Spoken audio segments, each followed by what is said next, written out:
Наместо разрешување или оддалечување од судиската функција, само казна од 30% од платата 6 месеци. Контроверзна одлука на судскиот совет за контроверзниот судија Пајазит Пајазити. Една од најблагите казни за судијата кој што со кухниот притвор му даде шанса на Блерим Рамадани да избега. Одлуката била донесена во петокот на затворена седница, 8 месеци откако поранешниот припадник на УЧК кидна од Македонија пред да биде испорача на Србија. Членовите на судски во ноември исто така на затворена седница ја отфрлили иницијативата за утврдување одговорност ка Пајазити, наводно поради немање доволно докази.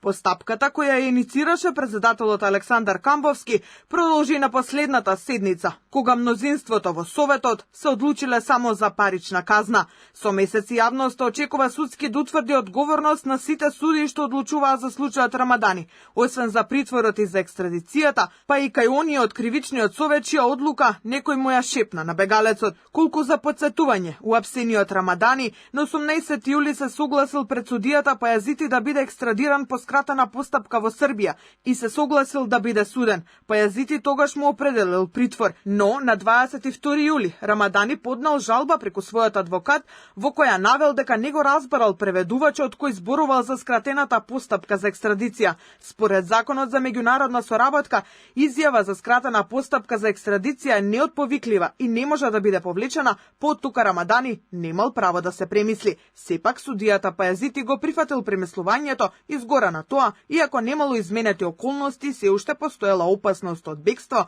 на Рамадани му определил куќен притвор и тоа да го издржува кај роднини. И официјален Белград побара одговорност од државните органи како Рамадани баран преку Интерпол од куќен успеа да избега за Косово. Ова не е единствената скандалозна одлука на највисокото судско тело од последната седница. Разрешени биле 2 судијки од Скопска апелација за спорната пресуда за Македонски Телеком. Третата членка на Советот кој носел одлука во случајот е казната само парично. Според наши информации станува збор за Наташа Савовска, Димитровска и Роза Георгијева, додека пак парично казната е судиката Јетмире Ајдини Бошњаку. Со пресудата на Скопска апелација Телеком беше задолжен да плати 4 милиони евра на фирмата Фокуснет од Штип.